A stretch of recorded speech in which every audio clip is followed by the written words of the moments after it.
Got it. So if Got it it. hangs Got off, it's gonna do that. it. Okay.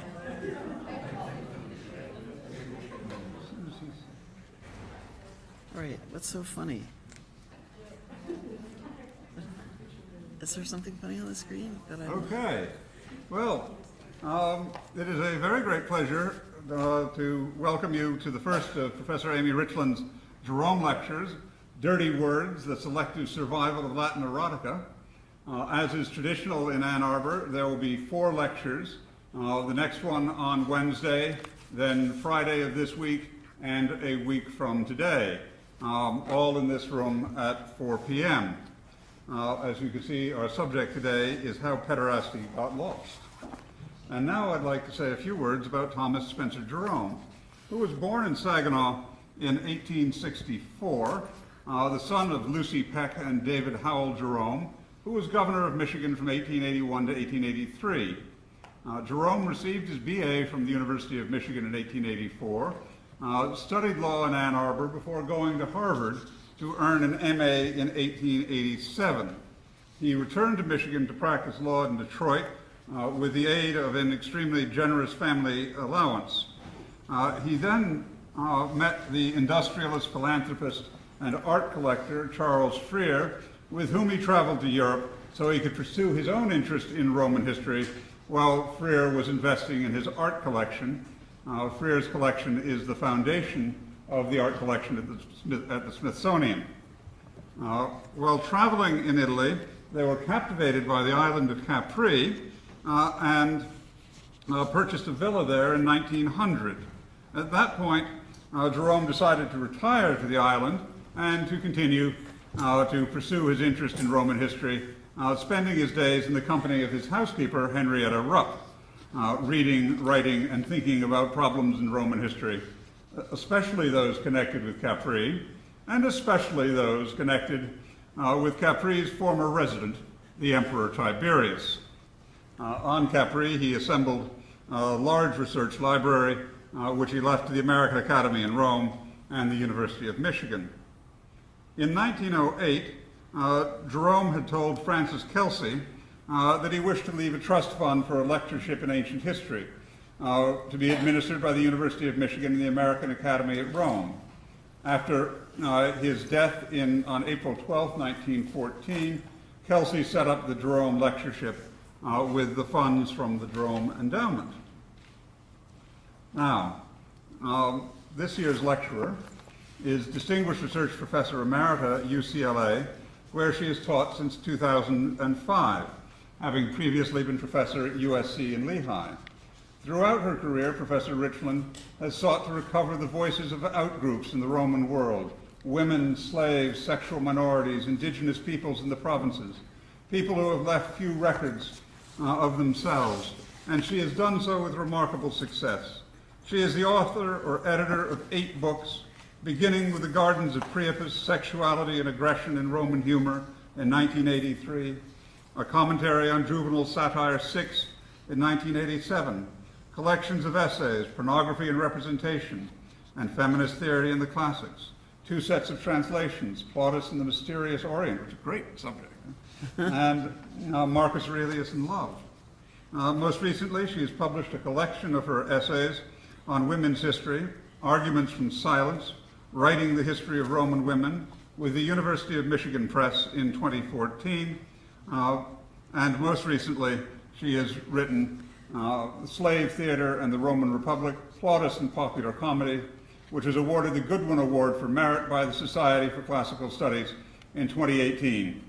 It is a great pleasure now to turn things over to Professor Richland as she joins such predecessors as Lily Ross Taylor, Jacqueline de Romilly, and Glenn Bowersock to enhance our understanding of the ancient world.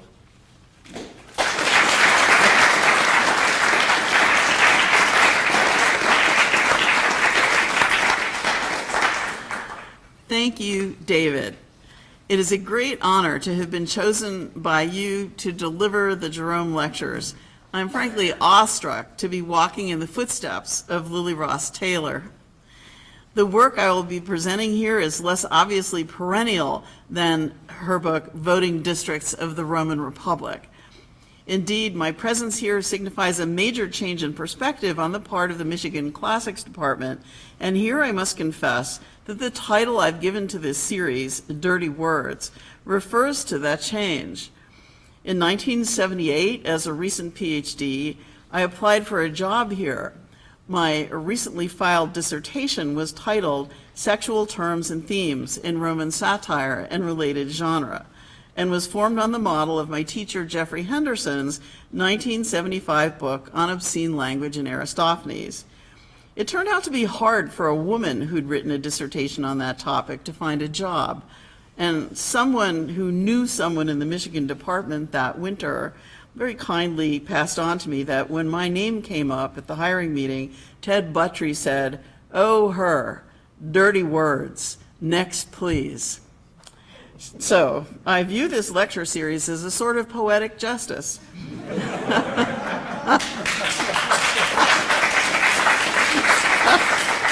Thought for yourself, yeah.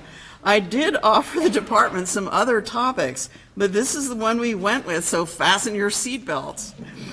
All right, and this lecture goes a little long because it's kind of two lectures in one, but I checked it in just before at 52 minutes, so hopefully we'll make it. And there are fireworks at the end.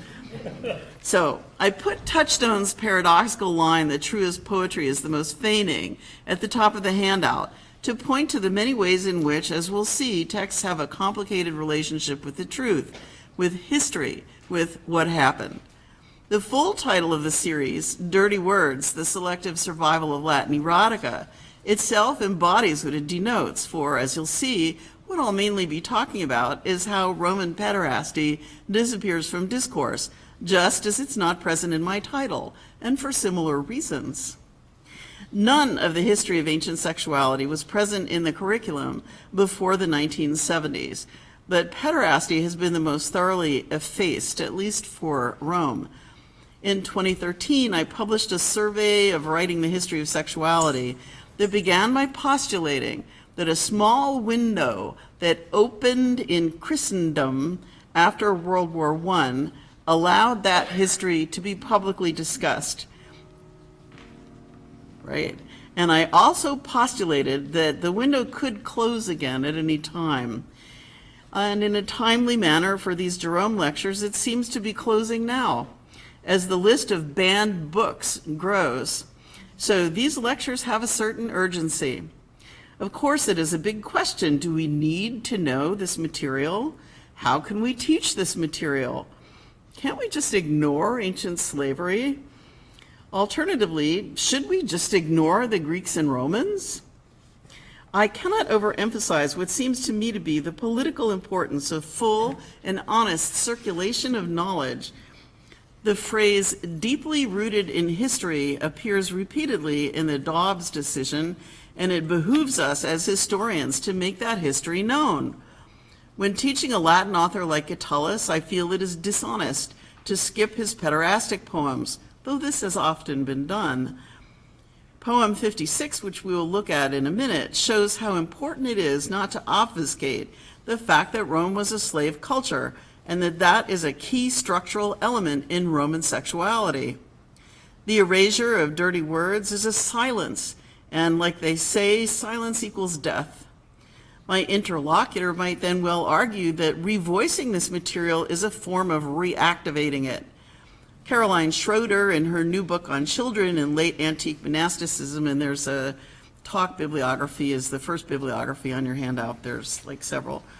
All right, so Caroline Schroeder tells the story of young Zachariah at the monastery of Skete, who, seeing that he was the cause of gossip in his monastery, threw himself into a lake of natron so that his body took on the appearance of a leper's. Then she calls the reader out, asking, "Did you flinch? And was it a pleasurable flinch?" It is certainly a quality in the study of objectification that it recapitulates what it studies. A quality, or should I say a fault? Should I say a sin? It is certainly the case that this lecture series affects us more closely than the voting districts ever could, although gerrymandering is also a timely issue. and not unrelated at this point. All right, how did we get here? As you probably noticed, your handout is unusually encumbered with bibliography.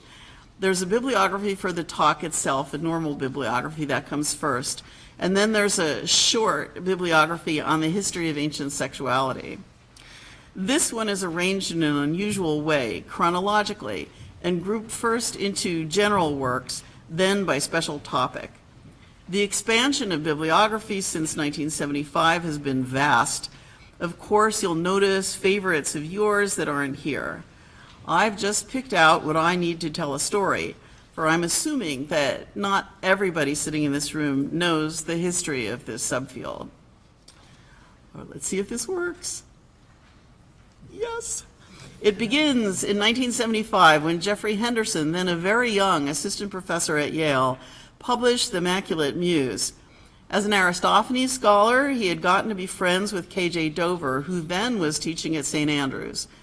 Dover's book, Greek Homosexuality, then came out in 1978. Jeff was my teacher at Yale, and he was on my dissertation committee, along with my director, the broad-minded Gordon Williams, and the Hellenist Jack Winkler, who was then, as always in his life, an activist for gay rights, though his published work on sexuality lay ahead.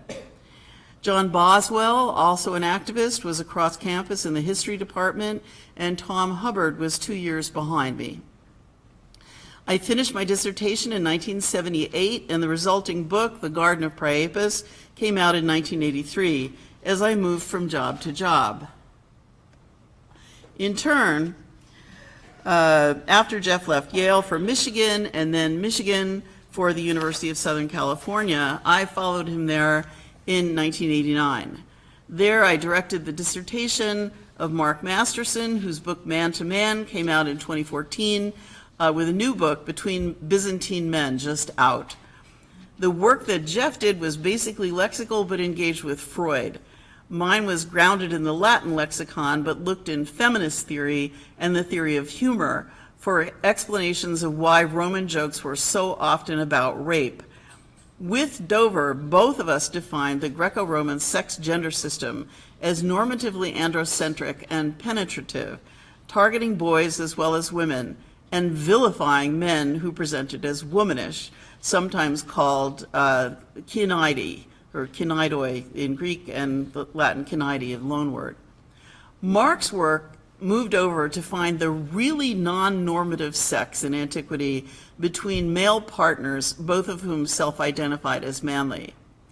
As co-editor of the big collection that came out in 2015, he helped see to it that the collection ranged widely in time and place and dealt with new ideas.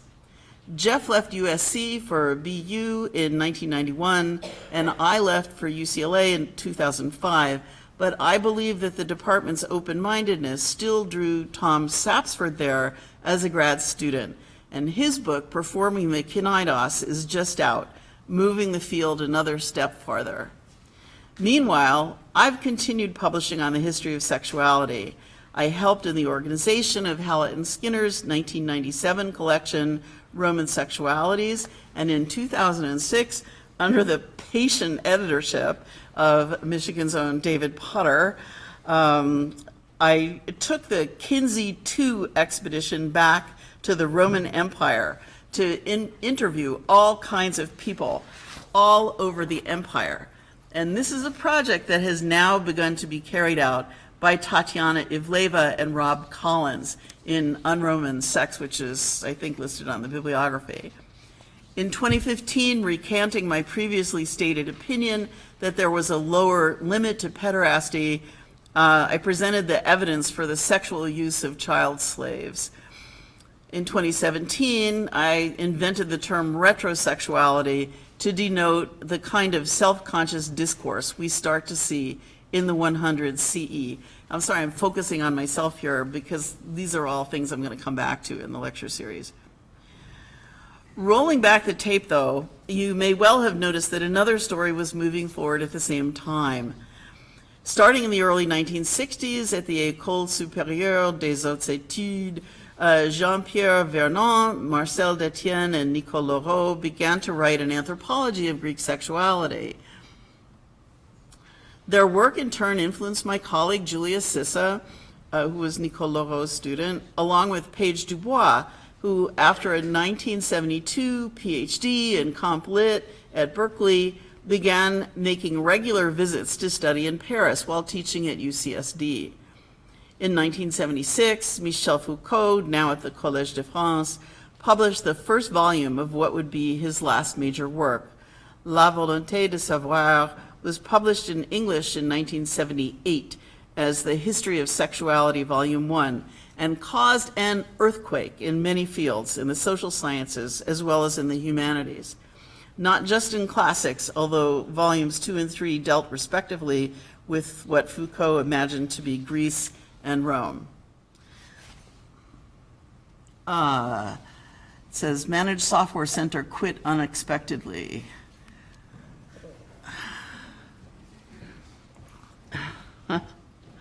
All right, hold that thought. Reopen.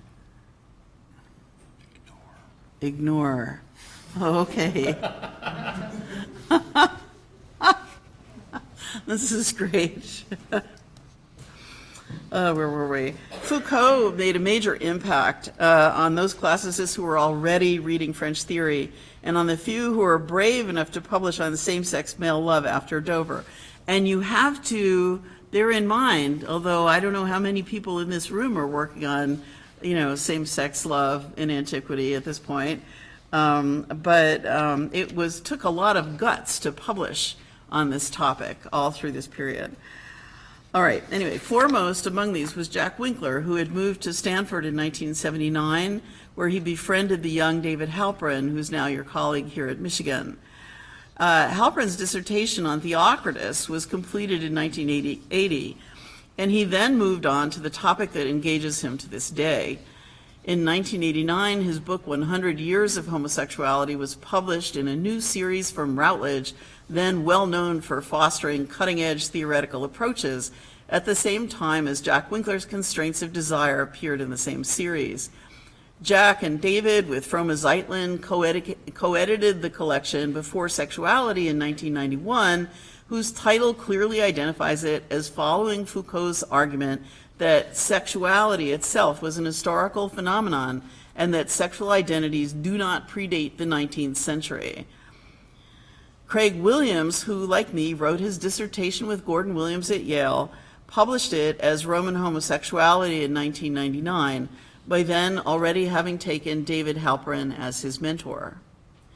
As you see, the mainstream of work on the history of ancient sexuality, which had started out by covering the whole range of sexual behaviors visible to us in ancient texts and material culture, came to focus largely on male-to-male erotics. And mind you, I'm about to do the same thing in this lecture series. This problem informed the survey article that I wrote for David Potter in 2006. A survey of the scholarship as it then stood would have been hijacked by the hot debates over Foucault, and so would have dealt only briefly with other forms of sexuality, the result being out of all proportion to historical reality, hence the Kinsey II survey. Among the important areas not touched on by Foucault were, as listed on your bibliography, first, sex within marriage from the wife's point of view. Second, love between women, which Foucault more or less left out. Third, gynecology. Fourth, the co-implication of sex and slavery, and prostitution, and a lot more. But of these topics, the sex lives of wives remains the last frontier, kind of ironic. So, Right. Among the other fields, Paige Dubois is prominent in three of the four. A Stanford undergraduate, a BA 1968, she left long before Jack arrived. She took her PhD from Berkeley in '72 in Comp Lit, as I've already said. She moved immediately to UCSD, which was then a hotbed of important theoretical work, and from the 1970s, as I said, began taking trips to Paris to study at the École des Hautes Études. She traces her attraction to the field, I interviewed her, to her high school days when she learned Greek in order to read Sappho. Her book, Sappho is Burning, came out in 1995, the year before Bernadette Bruton's blockbuster Love Between Women, which covers huge areas of classical antiquity right in Foucault's turf: medicine, astrology, magic charms, finding much key evidence he had ignored. And then she covers the whole topic in the New Testament and the patristic writers. Bruton's field is the history of religion. Female-to-female eroticism received some attention in Hallett and Skinner, and a whole collection dedicated to this history was co-edited by my old compadre Nancy Rabinowitz and Lisa Auinger in 2002. Again, in medicine, Paige Dubois' Sewing the Body came out in 1988. Here she pins responsibility for the downtrodden history of the female body right where it belongs, on Aristotle. My own 1997 article, Pliny's Brazier, was among many other article-length studies that beat the bushes of texts that are not on PhD reading lists. Many of these texts were made easily available starting in 1982 by Mary Lefkowitz and Maureen Fant in their widely used source book on women's life in Greece and Rome. So anybody who teaches the course Women in Antiquity knows all this very obscure text stuff, but most people don't.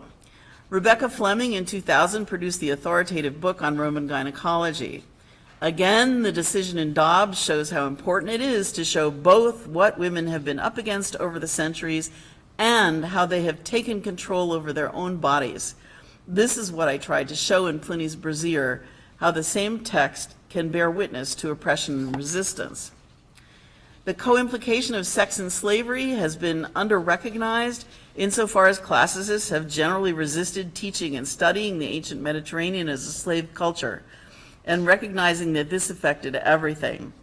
Historians of slavery have not omitted to comment on the sexual use of slaves, especially Roman slaves: Keith Bradley, Sandra Joshel, Kyle Harper.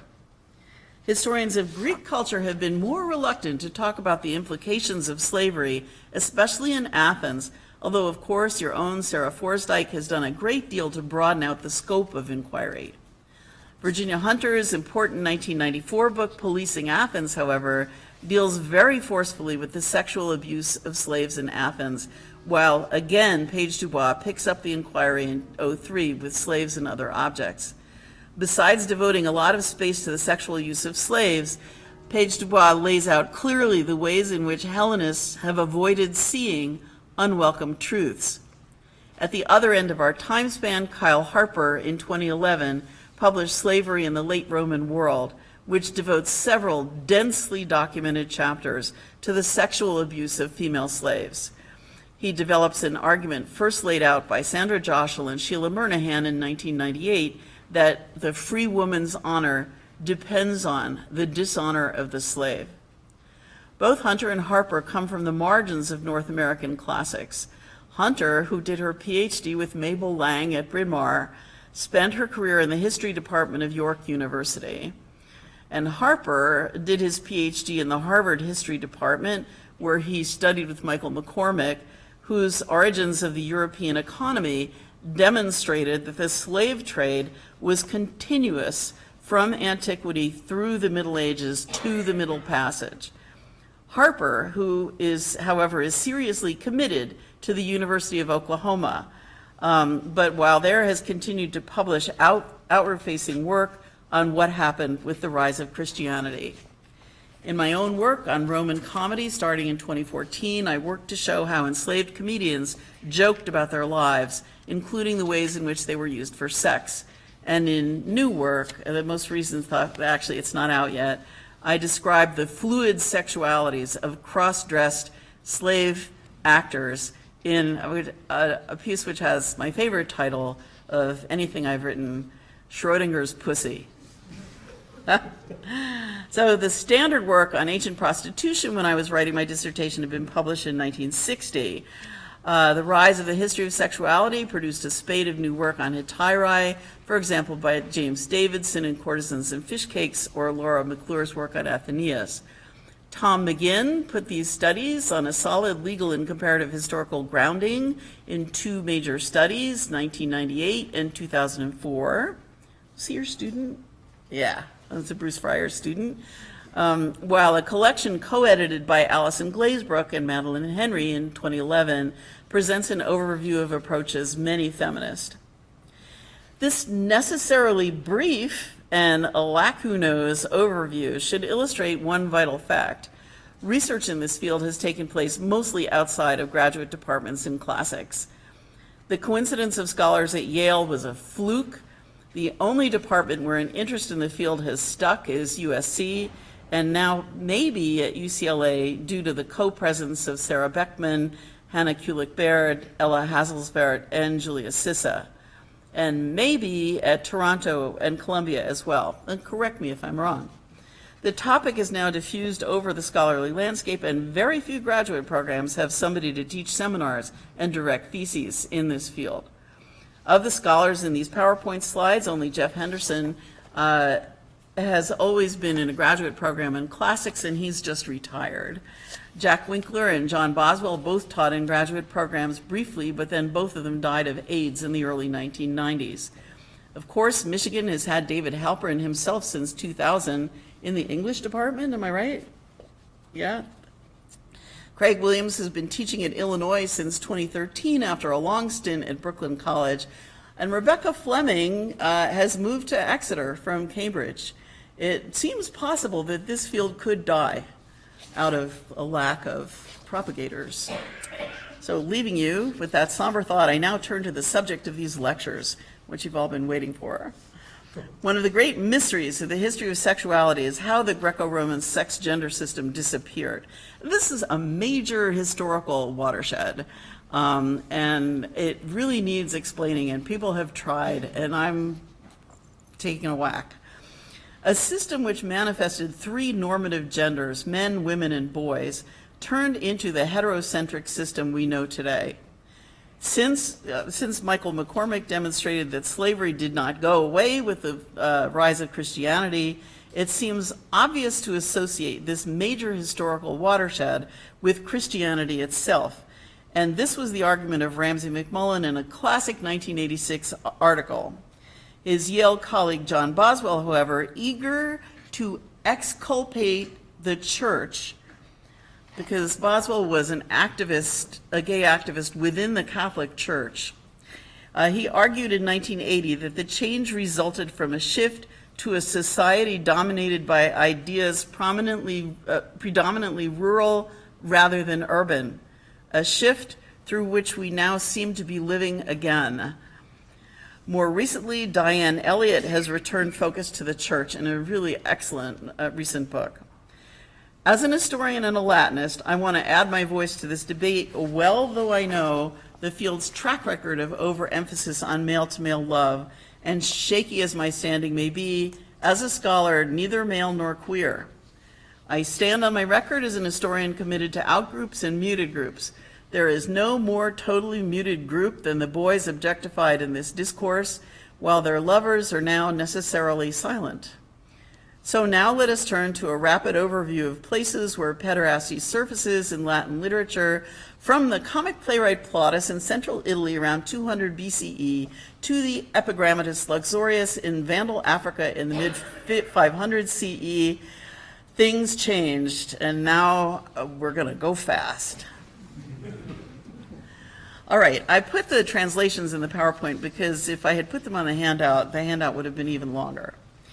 All right, so if your Latin is a little shaky, you can look at the screen. All right, we'll begin with a set of writers whose work is relatively familiar. Indeed, Catullus and Virgil are among the canonical writers often taught to undergraduates.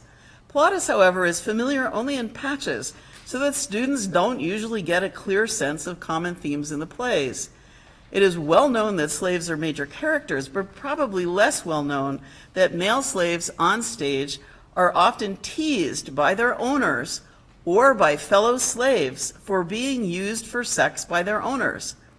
This is especially true for characters identifiable as boys, Latin pueri. And in number 1 on your handout, you see two boys engaged in an insult match. Phoeniscus says to Panachium, "The owner knows me," and Panachium shoots back, "Yeah, he ought to know his own mattress." All right, that's a laugh line. Come on. Okay, in Pseudolus, a boy prostitute does a monologue about the miseries of being used for sex. And one of the strangest speeches in Plautus, and we're going to look at it in the seminar, I guess, on Saturday. I have argued at length that in these plays, slave actors and characters voice their resistance to the conditions of their lives. The insult exchange on the handout appeals to knowledge shared by some in the audience, and here the boys do speak out. The upfront enactment of the use of boy slaves for sex is a useful reminder from the earliest extant Latin literature that sex with boys in Italian culture is associated with slavery. This remains true when upper-class Romans begin to write poetry in Latin that imitates Greek themes, where the civil status lines are perhaps more blurry. Number 2 on your handout is a fine example from the pen of Quintus Lutatius Catulus, a Roman consul and general, known also as the purchaser of the scholar Quintus Lutatius Daphnis, who himself was teased by his fellow enslaved Greek scholars as Pan's darling, Pan presumably being Catulus. I've written about this in a forthcoming article on subaltern writers at Rome.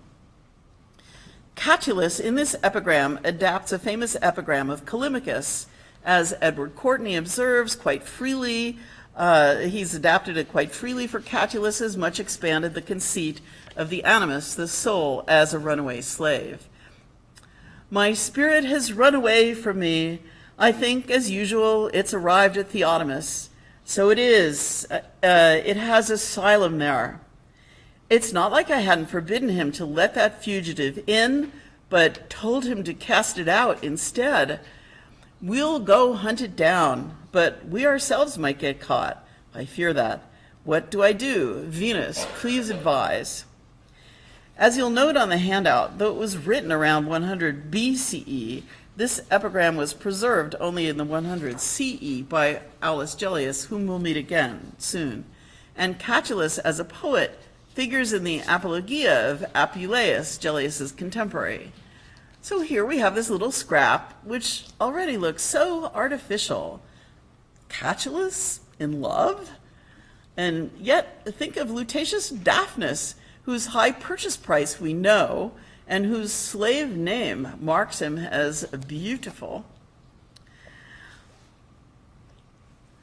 We move forward 50 years to the much better known Valerius Catullus, a young man from a wealthy family in northern Italy.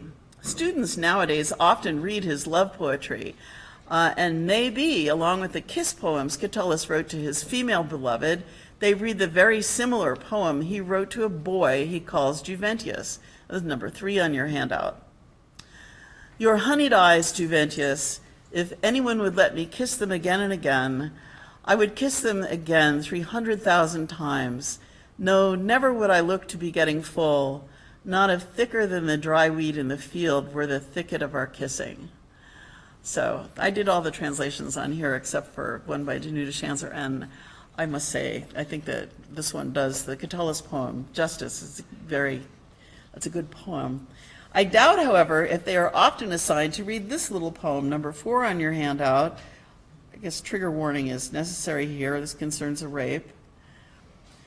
Oh, what a ridiculous thing, Cato, what a funny thing, worthy of your ears and your guffaw. Laugh as much as you love me, Cato, at Catullus. The thing is ridiculous and too funny. I just caught the little boy, probably of my girl, thrusting. Him I, so pleased Dione, struck with my stiff prick like an ox-team pull. This poem is at the center of my article on boy love and child love. The pupillum is clearly a slave, a fairly young boy, and what Catullus thinks is so funny is that he has raped him. The boy is unnamed to the speaker. He is generic, like a box of Kleenex. It is a problem for Catullan scholars that the pen name Juventius is not a Greek name or a slave name, so that Catullus seems to be publicly laying claim to being in love with a citizen boy, which was illegal. In other poems, Juventius goes around with Catullus's friends, whom Catullus berates. In a long epigram, he describes himself stealing a kiss from Juventius. No one doubts the reality of Catullus's girlfriend, who has a complex, well-documented identity as the wife of a consul. Is Juventius somehow less real? I don't think so, and I think the slave boy is just as real. As real. How real? Opinions vary. Only 15 years later, but much more removed by layers of reception and narrative, is the famous Shepherd Corydon of Virgil's second eclogue, number 5 on your handout. And I can say that as we continue with this lecture series, this poem is going to come, or this beginning of a poem is going to come up repeatedly. The Shepherd Corydon burned for the shapely Alexis, the master's pet, nor had he reason to hope. He could only resort to the deep shade of the tall beeches. There alone he would toss out these artless songs to the mountains and woods in empty effort. Oh, cruel Alexis, care you nothing for my songs? Do you pity me not at all? Will you force me to die? From Theocritus's Greek to Virgil's Latin, from Hellenistic Sicily viewed from Alexandria, from the true devastation of Sicily to the pastels of bucolic poetry, from the horrors of the triumviral period when this poem was written to the safe past and a safe countryside, nothing could be more removed from reality. Yet later Roman critics did not hesitate to name Alexis as Virgil's own real-life beloved slave. Again, this comes up in Apuleius's Apologia, as well as in Suetonius's Vita of Virgil.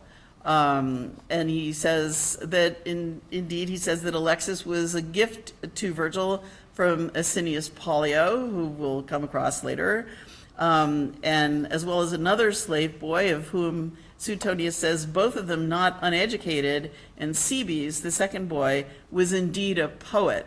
And there's a set of poems that I would give a lot to have.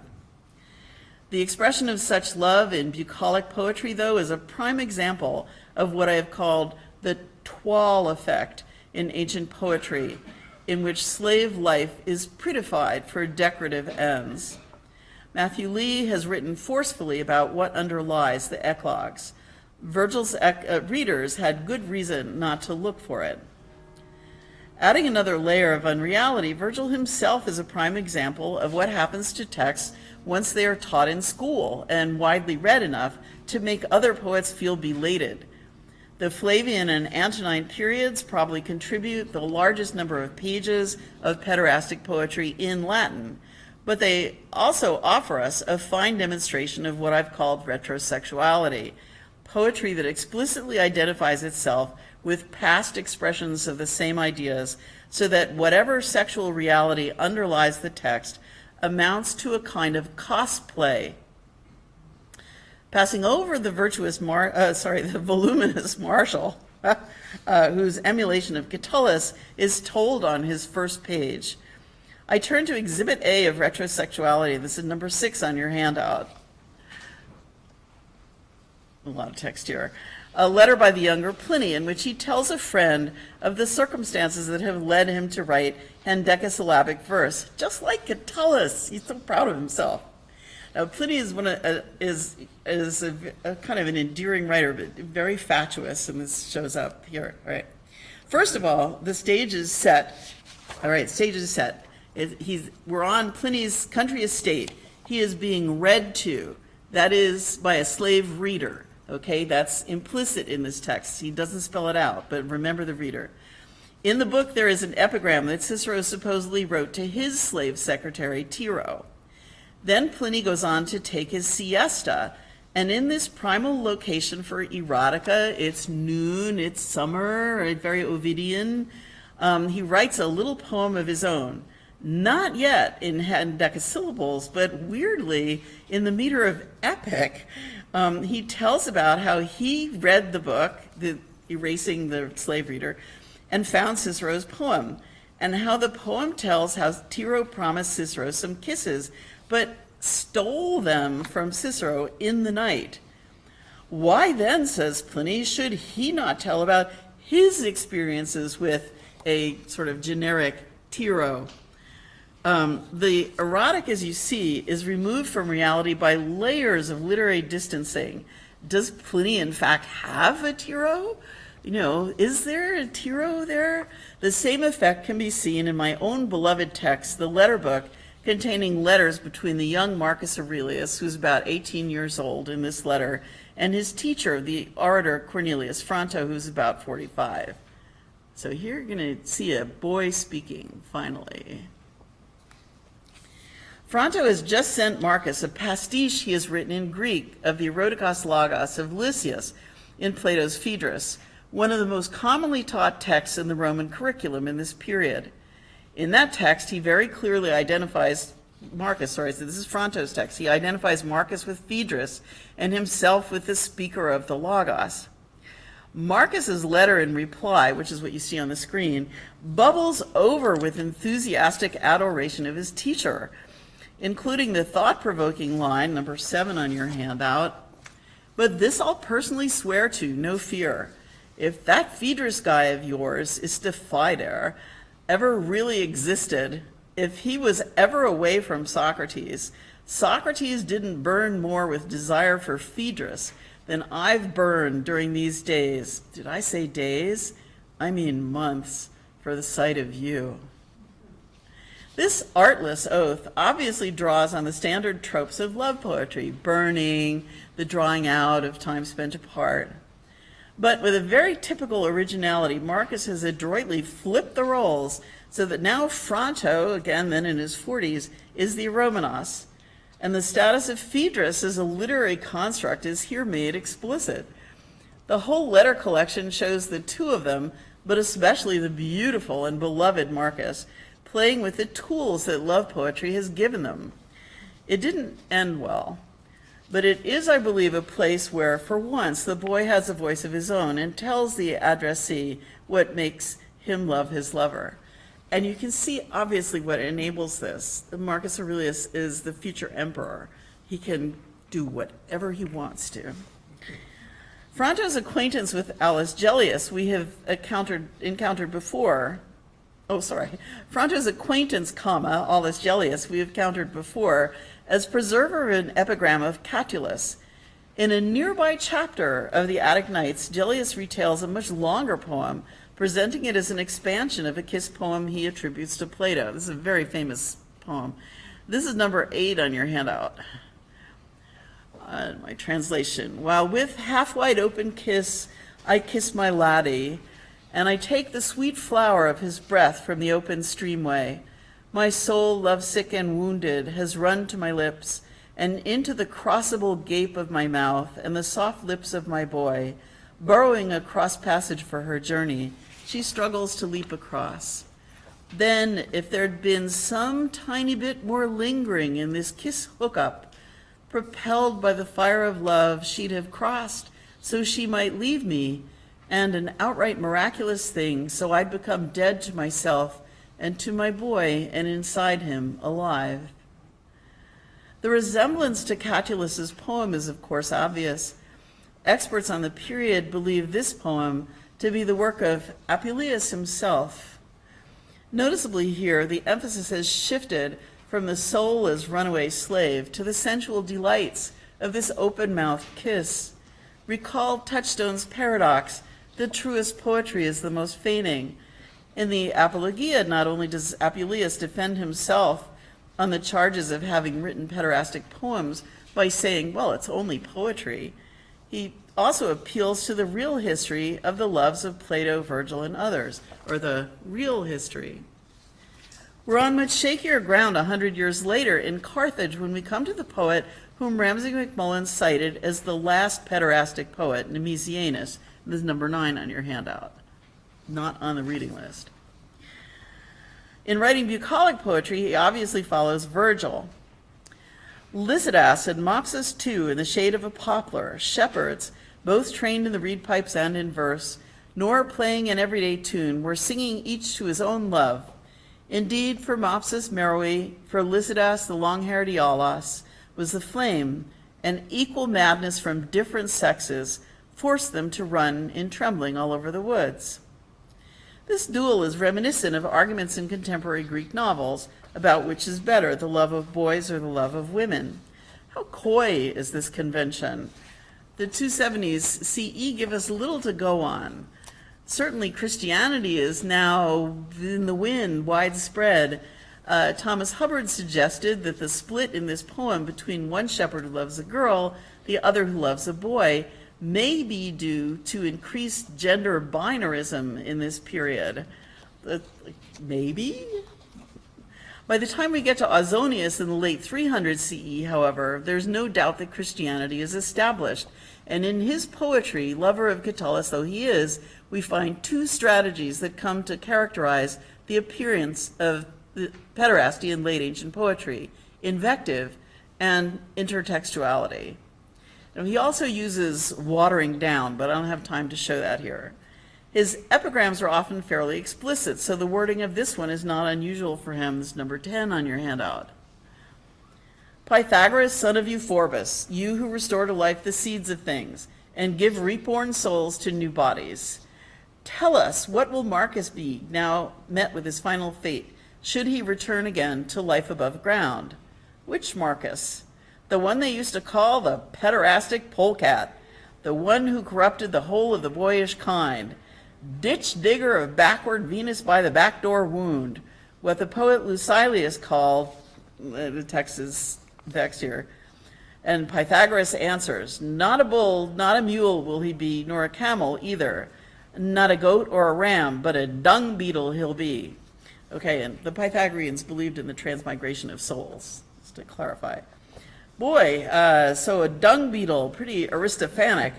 And note the term wound in association with penetrative sex here. We'll see this again, not only implying perversity in a double entendre, but using Venus as a metonymy for sex. This will come up again.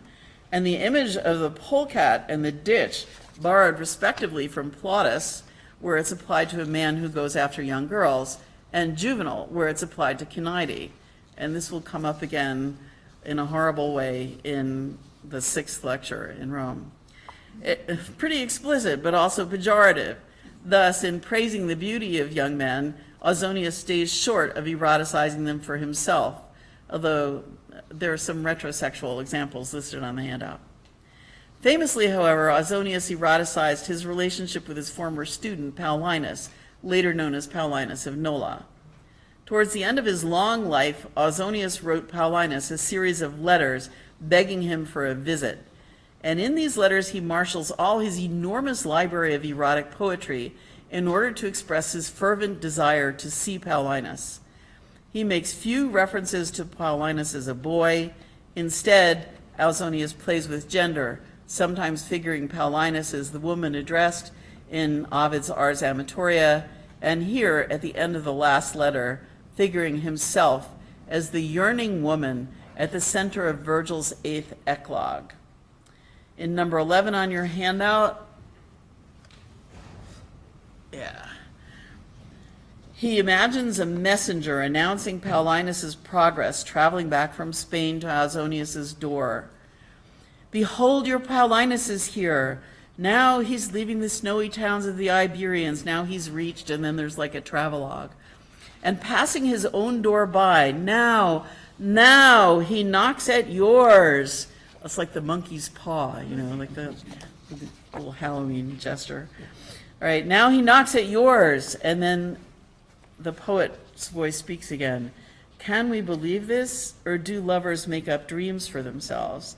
And this is the last line of Virgil's 8th eclogue. He's just simply pasted it into his poem. So this is a meta comment on the truest poetry is the most feigning. Can we say that the Ausonius outside the poem dearly wants to believe this? Can a poem testify to its writer's real desires? So this is a question for the historian. Is there a history of feeling? James Udine has made similar points about late ancient elegy. This is the problem always faced, of course, by the historian of sexuality.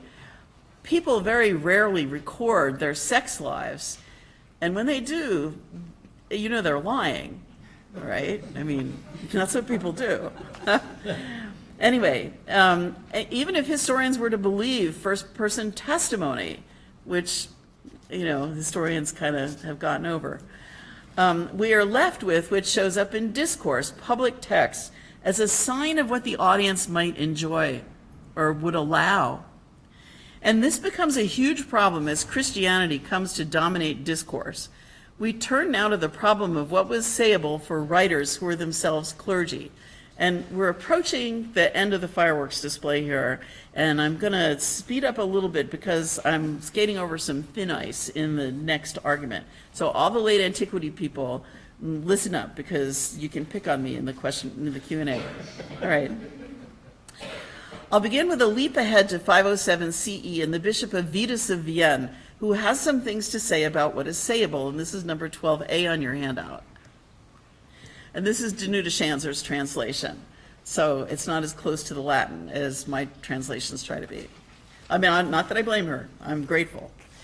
Although someone be keen and learned, unless he preserve the style appropriate to his religious vocation, he can hardly be suited to writing poetry. For the license to lie that is granted equally to poets and painters must be completely banished from serious matters. For in writing secular verse, one is called the more skilled, the more elegantly one weaves. Oh no, let's be honest, the more ineptious. I'll say nothing now of those words or names on which we are not allowed to dwell. That is, we read them eagerly, even in others' works, let alone write in our own. Because they can signify one thing through another, they provide useful shortcuts for poets. If one has to err in some way, it is healthier for a cleric in speaking to fail in grandeur than to go against his rule, for there is no freedom of speech that excuses the perpetration of sin. Really important. Michael Roberts explains that what Avitus is talking about here is the use of the names of gods and goddesses to stand for the qualities associated with them, as Ausonius uses Venus to mean sex. The lie in question, then, is the existence of the Olympian gods. And by the way, in a Victorian text or a pre-Victorian text that's coming up in the fourth lecture, think of this when we get to that text. Okay, the lie in question is the existence of the Olympian gods. Avitus resists Touchstone's idea that the truest poetry is the most feigning. However, it seems to me, this is a stretch, that his argument is equally applicable to obscene language and erotic topics, and I'm probably prompted by his use of the word ineptious. For in a key passage on decorum and oratory, the elder Seneca tells a story about how one of the habitués of the Scholae put an overly explicit speaker in his place. This is number 12B on your handout. Scaurus was in the audience, not only the most eloquent of men, but the wittiest, one who never allowed anybody's stupidity to pass unpunished. At once he threw in that Ovidian phrase, awkward of the place. The Ovidian line in question isn't preserved with Ovid's corpus at all. It's in the Priapia, as you see in the line in Latin that's quoted after it, which ends with the words inepta loci. What a virgin gives her eager husband on their wedding night, while awkward, she fears a wound of the other place. So this is an example of how to talk about anal sex without letting anybody know that that's what you're talking about. The words inepta loci aren't even syntactically connected, so the kind of euphemistic intertextuality that Scaurus deploys here demonstrates also that to get the point, you have to know the original text. And this we're going to see quite a lot of in these lectures. As you see, ineptus was a stylistic term in Cicero and elsewhere. If Avitus has such texts in mind, and those texts include the elder Seneca, then he is himself instantiating what he's talking about, saying without telling, referring to a taboo referent by using a single innocent word, also doing what he says not to do. I personally, I think that's an attractive argument, but I've convinced few.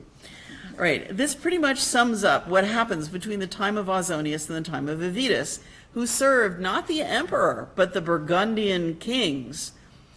They developed techniques. In the emperor's lives, fantasized by the trickster who wrote the Historia Augusta not long after Ausonius, we see a kind of sublimation in descriptions of boy emperors, like number 13 on your handout.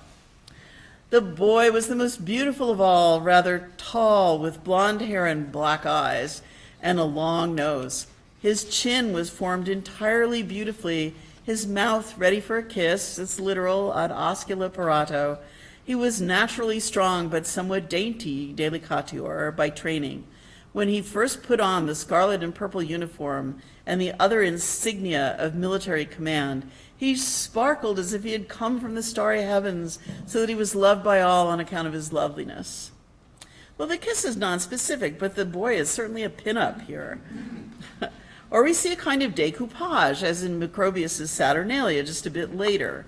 In Book 2, the book about jokes, the real-life Senator Symmachus, who in real life was Ausonius's correspondent, so Symmachus speaks teasingly about how they can tell dirty jokes and get away with it. And this is number 14 on your handout. Let us cultivate sprightliness without sexiness, and let us each by turns contribute jokes of the classic writers and noblemen choicely selected from a multiplicity of books. Let this, our educated entertainment and learned banter, take the place for us of a mime actor and his piper, tossing out sluttish and covered-up words, impudica et praetextata verba.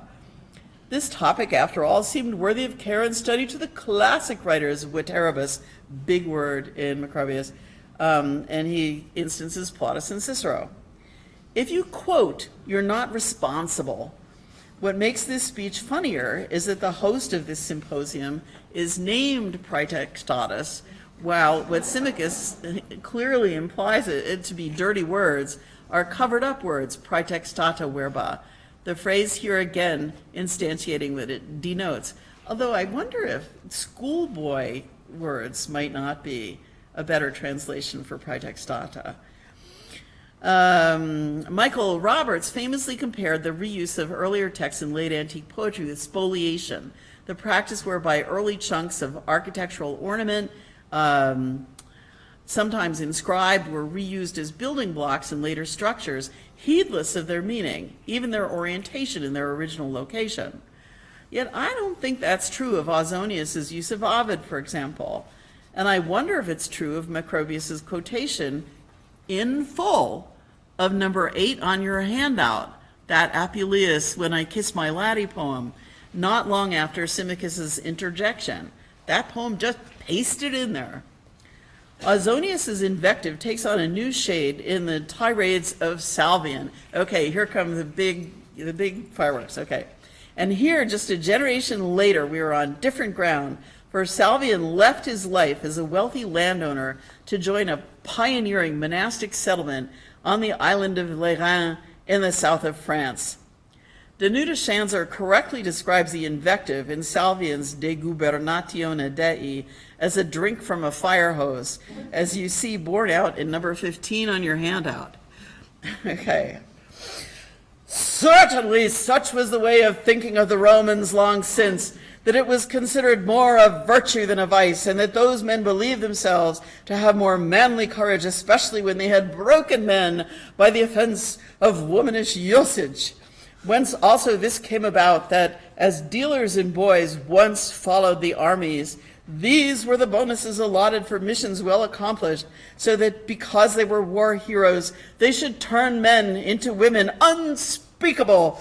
And that this the Romans, did I add, and this the Romans not of this time, but still let us not accuse the men of old, Romans, but not ancient, now certainly corrupt, now lax, now unlike themselves and their kin, more like Greeks than Romans, so that, as I have often said now, it would be no wonder if the Roman state sometimes suffers what it has long deserved. Now his syntax in Latin completely falls apart here. He deals with pederasty by retrojecting it into the past, but he can't quite keep it out of the present. He tries, but he also locates the worst transgressions in Carthage, although it is not at all clear that he ever went there.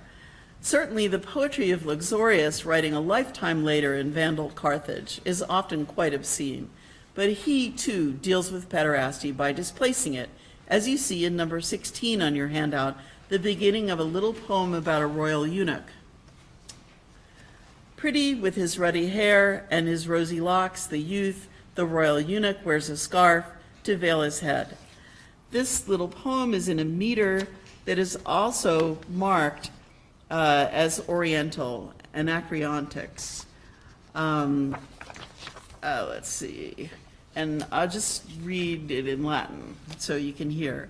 Rutilo decens capillo, rosio quaquina pebus, sparore gius mitellam, capitis velo, and then it's corrupt. So hold that thought because you'll hear it again next time. Okay, I ever said that. As we'll see next time, yeah, the meter itself is marked as sexy. When did it change? Sure, not all at once. Sooner or later, here or there. But I look at a passage from John Cassian's Collationes back in the early 400s that makes a significant translation, and here we are finally at number 17 on your handout. That very Socrates, the most famous of all those philosophers, did not blush to confess this about himself, as they themselves make widely public. For when a certain physiognomist looked at him and said, Amata paederastu, that is, the eyes of a corrupter of boys, and Socrates' students were rushing at him and wanted to avenge the insult to their teacher, he is said to have quelled their indignation with this dictum, pausaste heteroi, emigar epechode, that is, stop, my companions, that is indeed what I am, but I hold back. Altogether openly then, not only by our say-so, but even by their own admission it is shown that they only held off from the consummation of this sort of sexual impurity, that is, the foulness of intercourse, by violent self-restraint. Still the desire was not shut out from their hearts, nor the delight in this passion. John Cassian had seen it all. Born in Scythia, bilingual in Latin and Greek, a hermit in Bethlehem, living with the monks in Scete, moving to Constantinople and from there to Rome on an embassy, then charged with founding a monastery in Marseille. His works, being recommended by Saint Benedict, have remained current in monasteries to this day. The translation of Paederastes to corruptor puerorum marks, I think, a change in the representation of pederasty, especially as embodied by Socrates. In lecture number 3, we'll see how this turned out. But next time, we'll linger in Gaul in the 400s with Sidonius Apollinaris, the ultimate transitional figure. So, thank you for your stamina. I'll be glad to take questions.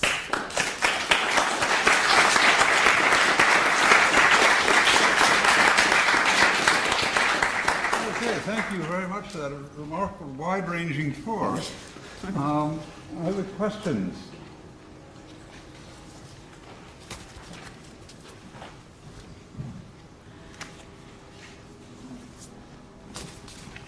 Well, You're on the spot. I was struck as you're looking at the last ones.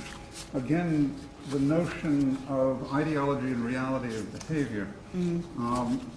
As my favorite woman of Byzantium, Theodora, of course, did actually introduce a program to try to end child prostitution in Constantinople. So, we can't. And in her view of things, it is child prostitution, is not limited by gender. So that would certainly suggest that as late as the 6th century, we're not living just in a world, in a literary world. And the fights that you're illustrating or discussing are fights against a real background. Yes, so I use that when I teach The Secret History in my course on women in antiquity, Yeah. and I have them read the stuff about Theodora and The Secret History, and then I have that passage. I think is it in Wars? It's in Buildings. I think, anyway, it's in. Child prostitution is actually in John Malice, I think. Well, it's in John Malice, but it's also in Procopius. Yeah. I mean, because Procopius actually, takes notice of this passage in Malice, and in another work that he does, he talks about Theodora's do-gooder projects against prostitution. And this is almost the first article I ever published was about adultery, punishments for adultery in Rome. And I was looking at all these different sources, and I wound up comparing this kind of reading in different sources to the scene where they kill or try to kill the invisible monster in the old science fiction movie Forbidden Planet. Did anybody ever see that? Yeah. Okay. Yeah. So there's a giant invisible monster, and they make a trap for it. They open up the spaceship and they leave the ramp up so the monster can get in, and then they hide in ambush in a big circle around where the monster is going to come. And when he comes, they shoot their ray guns at him from all points in this circle, and the shape of the monster is outlined in the rays from these ray guns. And so this is what happens when you read different kinds of historical sources. You get quite different answers. And, you know, I think, well, they're all real. You know, but I'm actually, I have to look back at the monologues because I thought it was about women prostitutes and not... There were two actions. There's one about child prostitution, and then there's another one for female prostitutes. Okay, so then I only know the female prostitutes one. That's really interesting. Okay, all right. Yeah, and then I mean, it's virtually. I mean, I almost wonder how, because the former female prostitutes got to go live in a convent. Yeah. Called Repentance. Yeah, which Procopius says they hated it and they were hurt jumping off the walls to get out. Yeah, You know. but I think it's actually the name of the monastery might be a joke, because she was an actress who wanted to marry, had to repent before she could then marry a member of the aristocracy. Okay. All right, that's really interesting because there's an article by John Martins that I take exception to that translates Pride of Thoraine as "do not abuse children," and I just, you know, I am dubious about a concept of child prostitution as different from, except that, well, Marshall, there's that Marshall epigram, you know, but it's, well, anyway, this is, yeah, so it's probably too far into the weeds here. All right. Yeah, Basil. How does Eumolpus fit into your history from the Satyricon? So we're going to talk about him in the seminar as the graduate students, I guess after some debate, one of the texts they decided they want to look at is the story of the boy of Pergamum. Is that what you have in mind? Right, and I mean, he's a poet, Eumolpus is. Yeah, right? that's true. But he's not maybe in his poetic role all the time. No, I mean, And so No. I'm wondering about the, truth versus falsehood claim. well, That's so, not the only time he talks about it. no, well, of course, because Yeah. he's so into Giton, Yeah. you know, and so, you know, I have to wipe this big smile off my face when I talk about this. I'm not going to be able to do it. All right, I've taught the Satyricon many times in 44 years of teaching. It's probably my favorite work in Latin, and I just have to confess that I find it funny. And for all the many times I've read it, I still laugh out loud at some of the things that are in it. It's just a wonderful, picaresque novel. So all the leading character, it involves what I might anachronistically call a gay love quadrangle, in which this Eumolpus, the poet. How many people here have read the Satyricon? Okay, not everybody. All right, so one of the corners of this quadrangle is the poet Eumolpus, who's a complete con artist and shyster, and a terrible, terrible poet, and a very pretentious, and is and then the Satyricon is also full of stories within the story. So he tells, one of the things he does is he tells the tale of the boy of Pergamum, which there's two embedded tales in what's left of the Satyricon. And the one the one that quite a few people have heard of is the widow of Ephesus, the story of the widow of Ephesus, which the moral of the story is, even the chastest woman is a slut at heart. So essentially, the Tale of the Boy of Pergamum has a very similar motto, except that it's about a boy. And I mean, within the book, within the novel itself, Eumolpus just tells it as something that happened to him. But he's greeted with gales of laughter at the end of it. Or I have to go back and confirm that in the text, but I'm pretty sure that everybody bursts out laughing at the end of the story. So the novel note tells you how it wants you to read it anyway. How does wait, does that answer your question? Yeah, I don't have any particular answer in mind. It's interesting that he's a poet, and I'm just interested in the retrosexuality idea in his case, because he presents it all as a kind of a Trojan War in reverse. And he's clearly, like other characters in the Satyricon, he's someone who thinks through literature.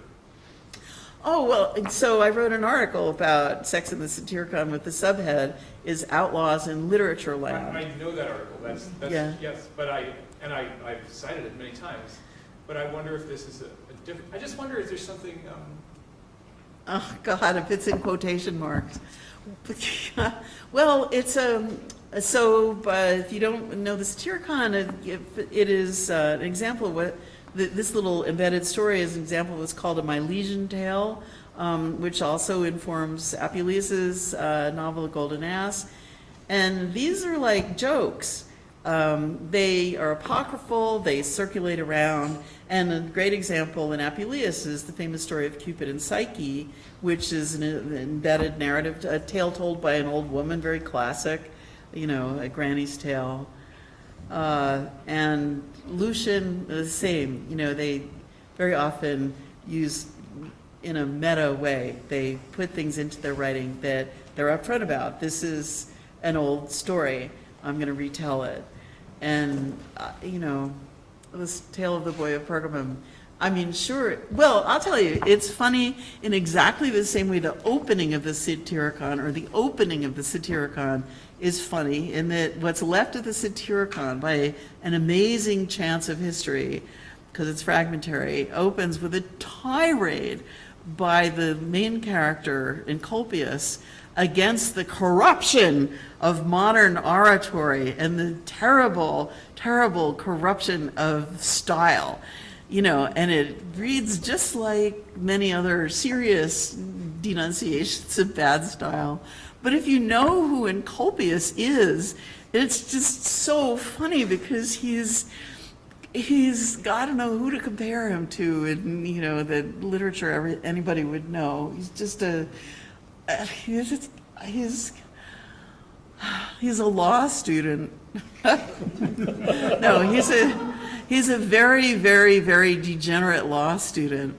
I don't know, he's like a character in Bret Easton Ellis or something like that. He just, anyway. All right, do we have time for another question? One more. Can I ask, okay, so I have to say that everything I know about this topic I learned from you in the last 52 minutes. So this is like, my question is going to be like I'm a beginner in this. Mm-hmm. And I've also taken from what you said, and also from Bas's question, your response to it, I've really taken to heart your epigraph, the truest poetry is the most fading. And I feel like what we're seeing here is like so much gender as performance. Like I'm so taken by this phrase, and this is number 13 on your list, is, exercitio delicatio. It's like, this guy who is fortis naturalite, right? So the strength comes to him naturally. And then exercitio delicatio. So he's effeminate by training. Oh, I mean, that struck me so much when you were discussing that passage. And I'm wondering about that as, like, does that suggest that this is somebody who has to be, is this grooming? Like, almost called grooming? Oh, I don't know if I would use the word grooming, but you have a very good eye, because it's a very odd phrase.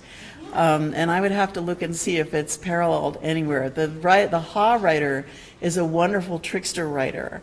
I put quite a good book about the use of allusion in the Historia Augusta on the bibliography. So in responding to the graduate students' concerns for the God. For the seminar, I've found surprisingly few students read love poetry in English.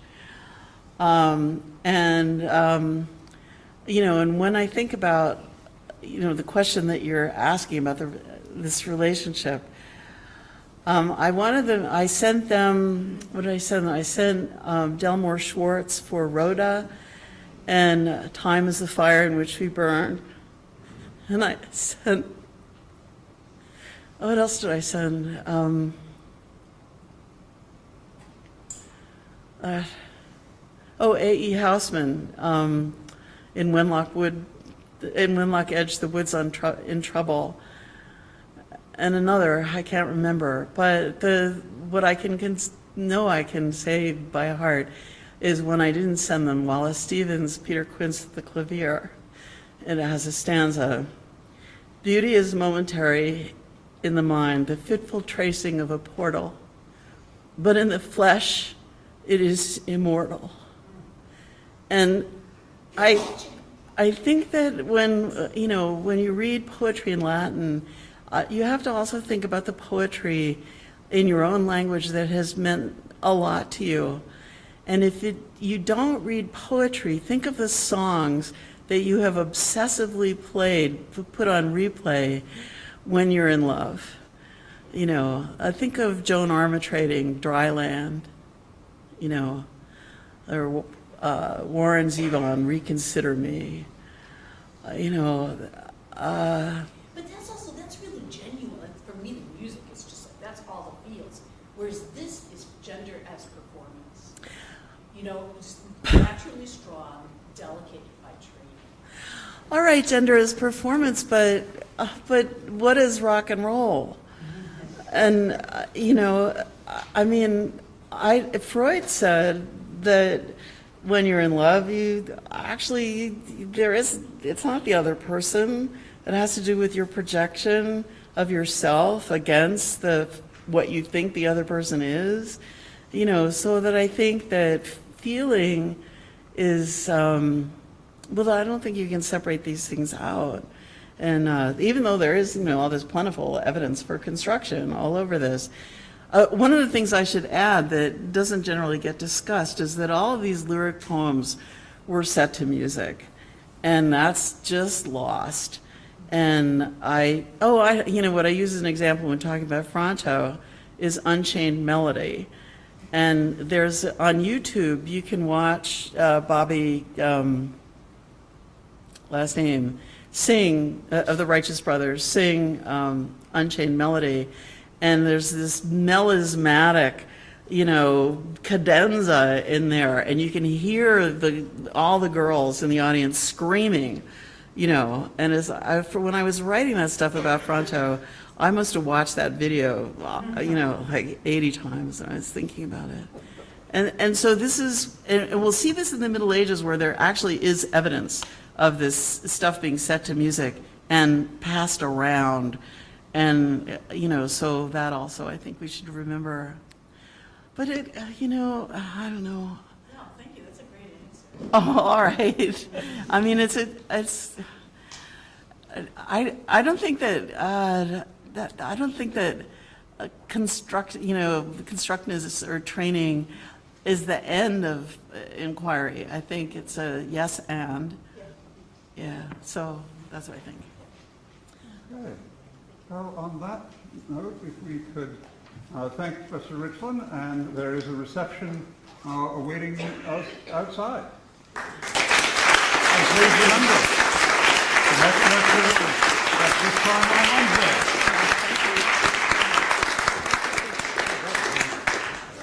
Covered a lot of ground. Boy, thank you for the tip on